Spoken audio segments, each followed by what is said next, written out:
Hey, Hiro. Hey, how's it going, Blake? Good man. You're back home. Good, You're not good. in the fancy studio today. No, no, it's a it looks like a fancy studio, but it's just nothing there. Oh, No furniture good. and anything. Yeah. What's the latest, man? There's been a few gradings going on over your way recently. Oh yeah, in the US, we don't really have tournaments. Some area they do have some tournament. I think they in California they did the first tournament after the COVID. Well, we still have COVID, but we are having a lot of gradings around the US. Oh yeah. So yeah, yeah. So I just wonder, as a coach or as a sensei, uh, you encounter a lot of situations after grading. Some people pass, some people fail. So when they pass, that's great. You don't have to. Oh, it's all we have to say is congratulations. But when they fail, you know. Uh, for example, what I would say is, it's like when you're ready, even when you're ready, you might pass, you might not pass. Even if you are not ready, you might pass, you're not, you might not pass. So it's really, uh, I wouldn't say, you have to be lucky, but you're not sure. So we're gonna make sure we train hard again, and then make sure we prepare for the next training. So that's what I would say. But you're the pro as a coach. So I wonder what maybe there is some kind of approach, academic approach to such situation. Well, whether it's academic or not, I don't know, but there's definitely ways to go about this. Just before I sort of jump into some possible ways to go about it, uh, it it's worth sort of remembering we had a sensei that visited New Zealand from time to time, and lots of people will know Inoue sensei. He was Oh yeah, a Hanshi Hachidan. He wrote the book on kata, literally, and yeah, he would make it really clear that these are learning opportunities, right? And that's not unique to that particular sensei. Lots of sensei acknowledged that, and lots of different sports and other contexts as well. Like I know listening to the All Blacks and New Zealand national rugby team, they would say that success is a lousy teacher, right? So the yeah. more that you Fail. succeed, the less opportunity potentially that you have to learn and grow, right? And being uh, going through that situation when you don't get the result that you wanted, it's hard, it's horrible, no one likes it, but it's a bloody good opportunity to get better at what you're Right. doing. You know what I mean? So that's but everybody knows there's nothing groundbreaking there. But what I will say, like when it comes to gradings, and I'm sure it's the same in the States, I know it's like this in New Zealand, you don't get feedback very often from your results, pass or fail. You don't often get those results. And what it means is that we, as the practitioner, the person who graded or the person who's going to fight in the shiai and what have you, we have to go and seek that out. And I think that's the first most important thing in terms of a strategy to adopt, is to actually physically go and ask the shimpan, the shinsa-in. If it was a grading, you go to the shimpan. If it was a grading, you go to the shinsa-in. If it was a shiai, you go to the shimpan. Acknowledging that they're busy people, and they may have seen a lot of gradings or a lot of shiai that day. Depending on the context, you can go and ask, "How did I do?" And the key thing, I think, Hiro, is that you ask that question whether or not you passed or failed. You ask it anyway. If you passed or you got the ippon that you were after and you won the shiai, still go and seek that feedback, because again, this is an observation that I see with beginners. Let's say we have a hierarchy in the dojo, right? So sensei Yeah. sits at the top, and he or she might be a completely normal and lovely person, but from the point of view of the beginner or the junior member in the club, they can also be a really scary character, and you think, oh, I don't want to go up and bother Sensei. She looks really busy at the moment, or he's having a conversation. Oh, maybe I'll just hold back. It's on the coach or the senior person to provide that knowledge and bring that knowledge forward. So go and ask them. I'm sure you'll be surprised if you're a little bit scared. You'll be pleasantly surprised that people want to give feedback if it's there. And if you ask them and they weren't prepared, then hopefully they will they will be next time, right? So I think that, yeah. So I think like being proactive and going to ask and being ready to ask is really a really key strategy for us, right? At the same time, if we're sitting in the position of shimpan or shinsein, a judge or a grading panelist, I think it's really important that we are thinking about what feedback would we give this person if they came to talk to us, right? And when I ask myself that question internally while I'm holding a couple of little flags, or I've got the pen and the little piece of paper and I'm doing it, if I can ask myself that question, think, what would I say to Hiro if he came to me and said, hey, Blakey, can you give me some feedback? I passed, but I want to know what else I can do differently. Or I failed and I want to know why. It puts us in a position of accountability. It's all well and good to say, I'm a coach today, I'm taking a training session, and therefore I have to be ready and looking for feedback to give. But arguably, when you're in that shimpan role, the judge's role, or the grading panelist role, you're a teacher. You're in a teaching role because you're assessing whether somebody's performance is up to the level that you would expect for that, for that moment. So I think it's really important that when we take those roles on, we're thinking, how can I give feedback? Or what would I say if this person was to ask? And it doesn't have to be looking for things they did wrong. It can be just as helpful to say, hey, wow, that was such a great example of ... because any feedback in those moments is really helpful, right? So I guess those are some really broad things that we can do, just sort of from a starting point, I guess. But I was thinking about this when we were talking about the topic for today. I was thinking, what else could be possible? And this takes us away from that day, from that special day, the grading day or the shiai day. Let's rewind a month, a week, a day, whatever it is, before we start that morning of the grading or of the shiai. We as athletes or competitors or gradees, we really want to be clear on what it is that we're trying to achieve when the big day comes in the event, right?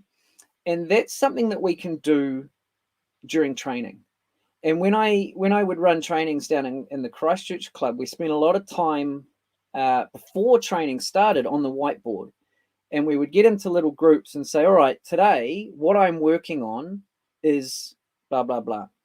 I'm working on keeping my hips straight towards my opponent so that I can charge forward and bring my left foot up quicker and get out of danger quicker, or whatever it was, right?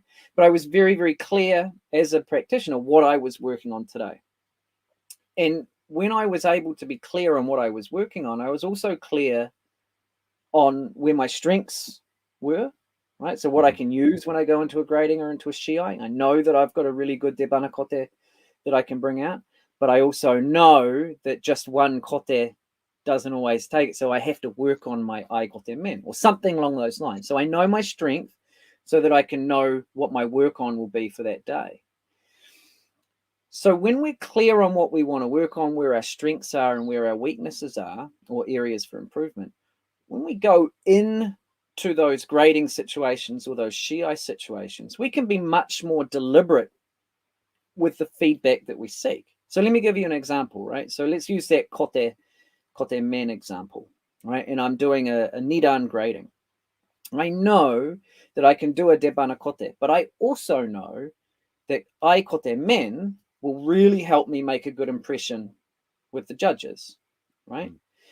So I go in with that clarity. This is what I'm working on, or this is what I want to show that I can do really well. So I do the grading and I don't pass. Let's say I don't pass in this particular situation. I can go to you as the person on the panel and say, "Hey, Hiro Sensei, I really appreciate the opportunity to grade today. I was really trying to work on ai kote men because I know that nidan waza are a really important thing at this level. Did you notice that was something that stood out that I did well, or do you think that I could continue to sort of tweak it a little bit? And so at that point there, because I recognize that Hiro Sensei has seen 100 people that day, I give a little bit more of an opportunity to get some specific feedback on what it is that I've been working on, right? So I guess the overall, and I could make up a lot of different examples to make that point, but at the end of the day, we really as learners, so this is me as a person sitting a grading or being an athlete in a shiai, we want to be absolutely clear on what we do well currently and what we're working on. And with that knowledge, or that sort of broad understanding, then we can be looking for specific feedback about those things. And you might sit there and think, well, I haven't got a clue. I'm a beginner. I don't know what I'm supposed to work on. From that very first training, there'll be something that you can work on. And it might be fluid footwork in your okuriashi. It might be taking the tension out of your right shoulder. It could be anything that the sensei or the coach told you, and that's your starting point. So every single time we go to training from that moment on, and every time we leave training from that moment on, we've got a little bit more clarity on what we're good at and what we need to keep working on. So you take that into the grading or into the shiai. You can be clear before you step onto the floor. I am good at this, and I know that I'm working on this, right? So we can be clear in our performance, but then when the event is over, we can be clear about the type of feedback we go and ask for. Can you give me feedback about my fluidness of my footwork, or the power of my right shoulder, or my ability to execute quickly in between the kote and the men of the nidan waza? You know what I mean? So there's this we're shifting ourselves as learners. We're shifting from being passive and waiting for the information to come to us. We failed. Well, there's a million things that probably could have been, which one you pick? Why don't we start being actively engaged here and say, okay, I know that the best way, and this is what we used to say a lot, Hiro, was at the Canterbury Club, the best way to eat an elephant is one bite at a time, right? So if you think about the grading or the shiai or your kendo more broadly as an elephant, a giant elephant, all you need is that one bite to take away so you can chew on that and think it over. So when we start to become more actively involved and not waiting for the information to come to us, but going out to seek it, or being really thoughtful in between trainings or at trainings about what it is that we can do better or what it is that we do well currently, then we start to be engaged in the learning process much, much more. So when we come to be shimpan or shinsein judges or grading panelists, then we've got a little bit more of a appreciation for the sorts of things that people might want to be getting feedback on. You know what I mean? So so there's a couple of things here, man. But being actively seeking that feedback, I think, is super key, right? Right. So you have to train your students to be an active learner as well. Yeah, 100%. Yeah, 100%. This is such a exactly well put, man. I mean, at the end of the day, this might not be the same at everybody's dojo, but let's just speak in broad, general terms. Often what we see in a coaching environment or a learning environment with sports and martial arts, particularly in martial arts, is that the coach sits at the top, sensei sits at the top, and gives the orders: do this, don't do this, don't do that. Fine, no problem. That's an episode for another day.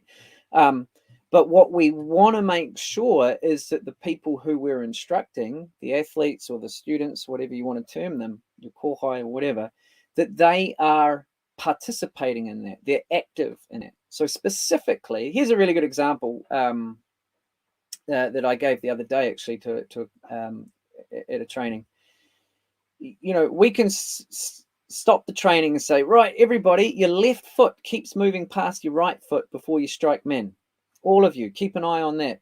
Go. It's probably fair to say that not everyone has that problem.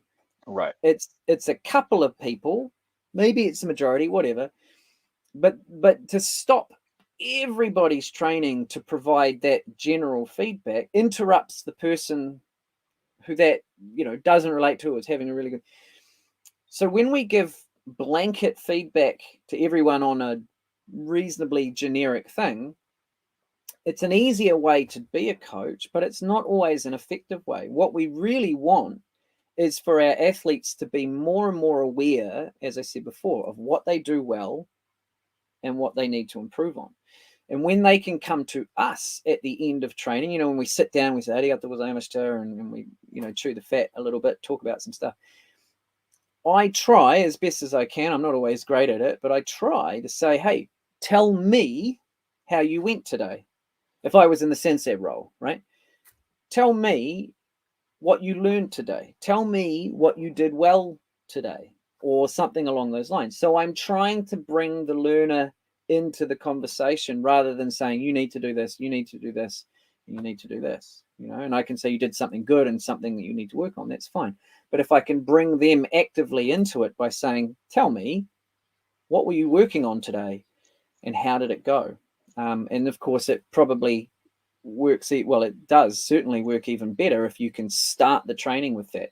So, Hiro, what are you working on today? And at the end of the training, hey, Hiro, how did it go?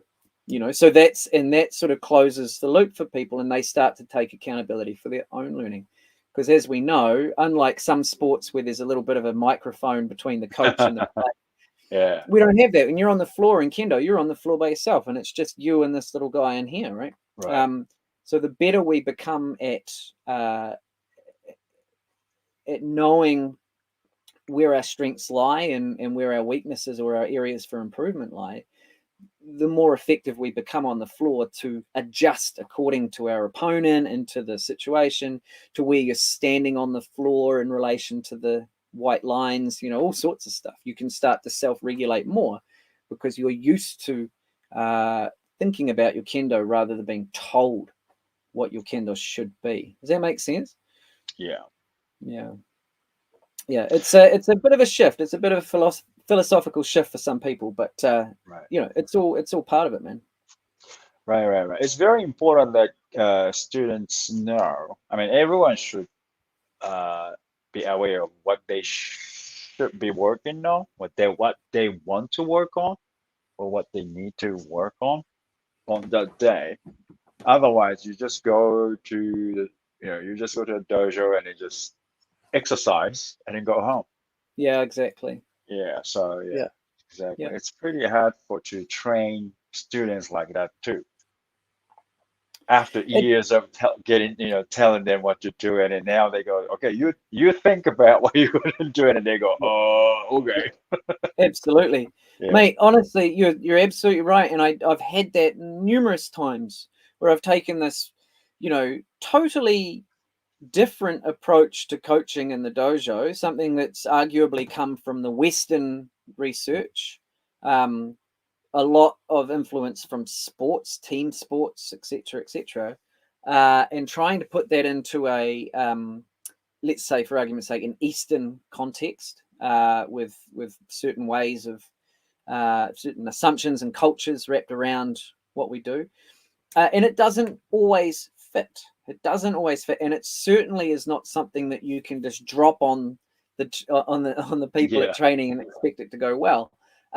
It takes time, and it took me a lot of failures to get people used to it, and also sort of get comfortable with it myself. I was trained in that way, that hierarchical way. So it was a bit of a shift for me, and sometimes it didn't work. Sometimes people, I got to be honest, people would leave because it was a case of, I'm not here I'm not here to have discussions. I'm here to train like a hard bastard, sweat, be told what I'm doing wrong, and then go home and have a beer. And that's what drives some people, and that's totally fine.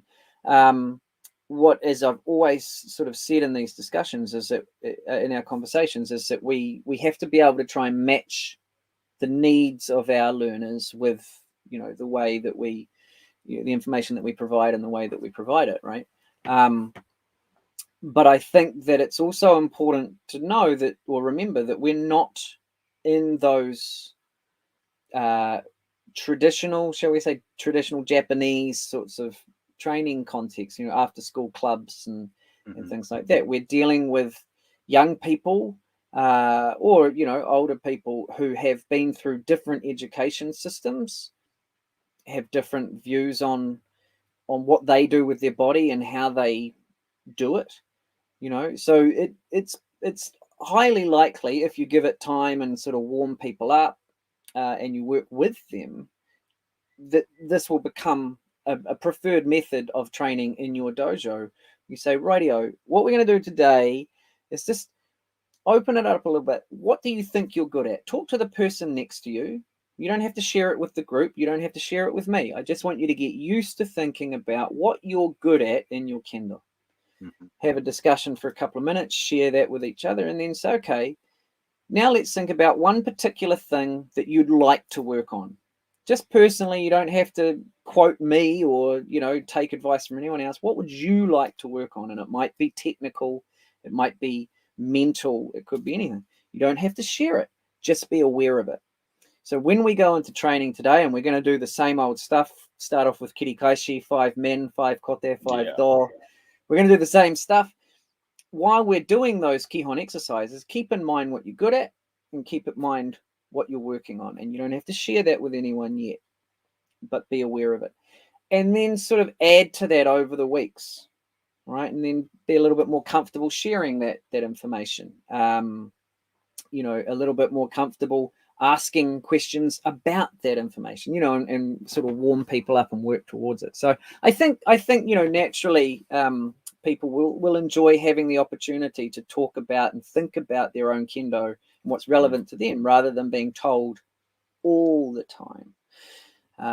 But if we can bring this back full circle, Hiro, like the question was, how do you deal with failure? The point that I'm trying to make with this suggestion is that you become aware of what your strengths and work-ons are.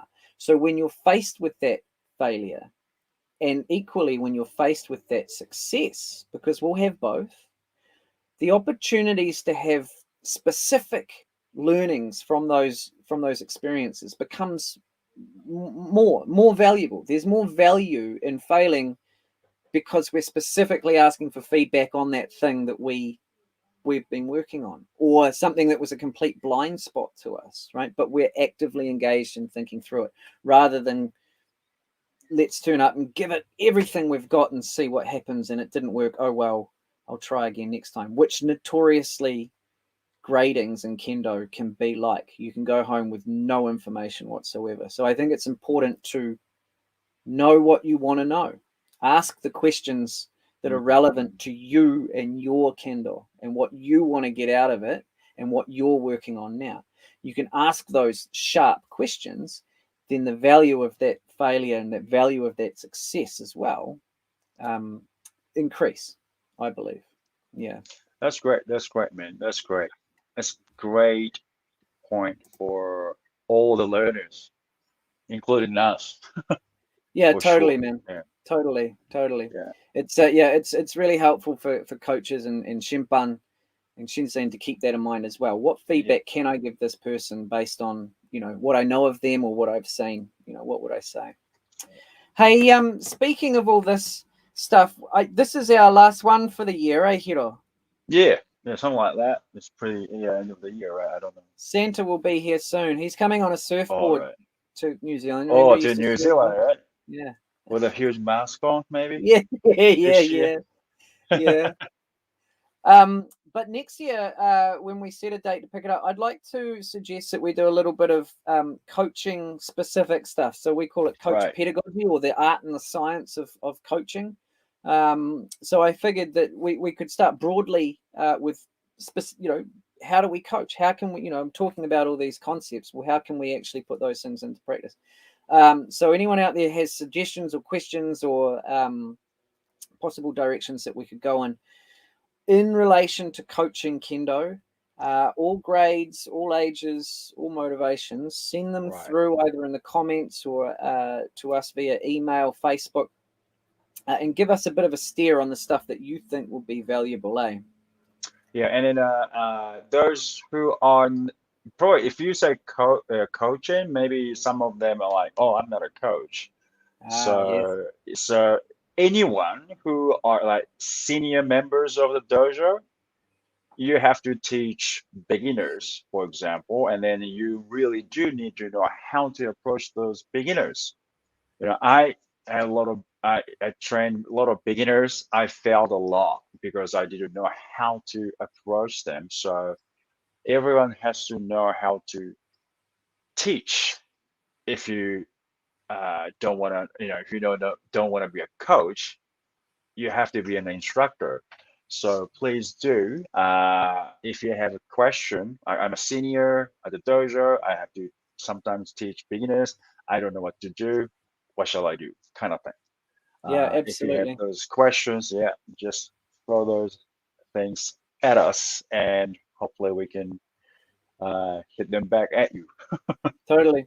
The more we Yeah, know about people's situations and contexts, the more that we're able to sort of help, for sure. Yeah, I yeah, yeah, I always go to the word coach, but I acknowledge that not everyone's comfortable referring to a kendo instructor or a sensei as a coach. yeah. But I'm speaking with that knowledge as well in mind. Hey, thanks very much, Hiro. Have a great Christmas, everybody. I will see you soon. Next year, Happy New Year, right?